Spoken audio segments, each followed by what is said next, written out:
ध्यान बड़ी सुंदर चीज़ है और ध्यान जिसके जीवन में उतरा उसका पूरा जीवन बदल गया। पर ध्यान के नाम पे बहुत कुछ हो रहा है, तो हमको समझना पड़ेगा कि है तो सब कुछ हेल्पफुल, जो भी ध्यान के नाम पे होता है सब कुछ हेल्पफुल होता है। क्यों? क्योंकि मदद करता है। बट अलग अलग चीज़ों का अलग अलग रिजल्ट मिलता है और हर चीज़ उतनी इफ़ेक्टिव नहीं होती जितनी कोई पर्टिकुलर चीज़ हो सकती है। तो थोड़ा सा गहराई में चलते हैं। एक डेफिनेशन जो ध्यान की बोली जाती है वो है, उसको हम कहते हैं कि कंसंट्रेशन किसी ऑब्जेक्ट के ऊपर। ध्यान का मतलब आप किसी ऑब्जेक्ट के ऊपर कंसंट्रेट करते हैं और जो सबसे कॉमन ऑब्जेक्ट है ध्यान का उसको हम ब्रेथ बोलते हैं। यानी जो सांस है, उस आती जाती सांस को जब हम महसूस करते हैं तो उसको हम बोलते हैं कि आप ध्यान दे रहे हैं। बिल्कुल ठीक है, ये एक तरीका है बोलने का। तो ऑब्जेक्ट पे कंसंट्रेशन एक तरीके का ध्यान है। दूसरा ध्यान होता है मंत्रा चैंटिंग, मतलब आप कोई शब्द या कॉम्बिनेशन ऑफ वर्ड्स बार बार दोहराते हैं। वो दोहराने से क्या होता है, आपका मन एकाग्र हो जाता है, कॉन्सेंट्रेटेड हो जाता है और शांत हो जाता है टेम्पररी। इनफैक्ट जब आप ब्रेथ को भी ऑब्जर्व करते हैं तो भी यही होता है कि जैसे जैसे मन टिकता है सांस पे तो सांस सूक्ष्म हो जाती है, छोटी हो जाती है, प्लस आपका मन कॉन्सेंट्रेटेड हो जाता है, भागता नहीं, यहाँ पे शांत हो जाता है।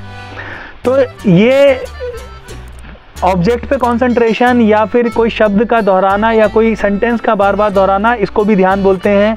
इसकी अपनी वैल्यू है जिसको हम बिल्कुल डिनाई नहीं कर सकते, पर इसकी एक सीमित वैल्यू है। इसकी एक सीमा से ज़्यादा आपको शायद लेके जा नहीं पाएगा, एक सीमा के आगे नहीं ले जा पाएगा। इसलिए हमको समझना पड़ेगा कि इनके आगे भी एक ध्यान है जो असली ध्यान है, जो नेचुरल है, हाँ, जो हम सबके साथ है, जिसको हम बोलते हैं होना, प्रेजेंस। इस ध्यान को थोड़ा सा समझते हैं। तो जब मैं किसी ऑब्जेक्ट को देख रहा हूँ और उस देखते हुए या तो मुझे कोई विचार नहीं है या कोई विचार अगर आता भी है और मैं उस विचार को भी जानता हूँ और फिर उस ऑब्जेक्ट को देखने लगता हूँ, इसको हम बोलते हैं जानना। तो ध्यान का जो असली और डीपर से डीपर अर्थ है वो है जानना, होना, प्रेजेंस, और उस होने में जानना, जो भी है उसके बारे में जानना। जब हम बिना विचारों के जान पाते हैं तो ये असली अवस्था है जानने की। क्यों? क्योंकि यहाँ कोई डिस्टर्बेंस नहीं होती किसी भी तरीके की। पर हमारे विचार इतने प्रोमिनेंटली आते रहते हैं कि हम विचारों में डूब जाते हैं और हमारा जानना बंद हो जाता है। इसलिए हमारा होना, प्रेजेंस जो है वो लॉस्ट हो जाती है और विचारों में डूबना हो जाता है। ऐसे ही जानने में आता है सुनना, चखना, सूंघना और टच। तो हम जान क्या सकते हैं? किसी ऑब्जेक्ट को जान सकते हैं, किसी साउंड को जान सकते हैं। सुनना वो शब्द भी हो सकता है, सिर्फ साउंड भी हो सकता है, जैसे चिड़ियों की आवाज़, पानी की आवाज़। चखना, उसमें कोई भी टेस्ट हो सकता है, वो जानना। टच, महसूस करना, वो जानना। ऐसे ही सूंघना। तो ये सब। और क्या जाना जा सकता है? और विचारों को जाना जा सकता है। विचार आते जाते जाने जा सकते हैं।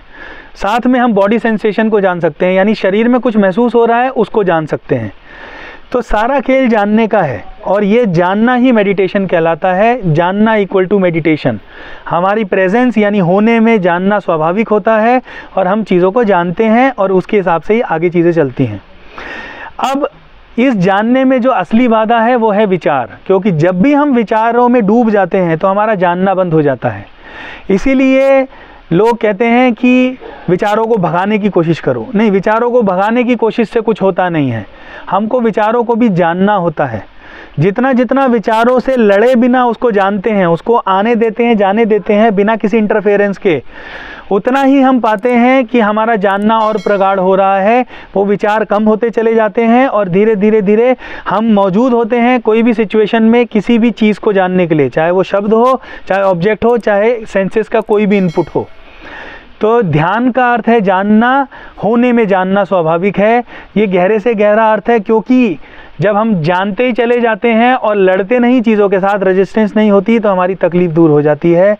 बस यही ध्यान है।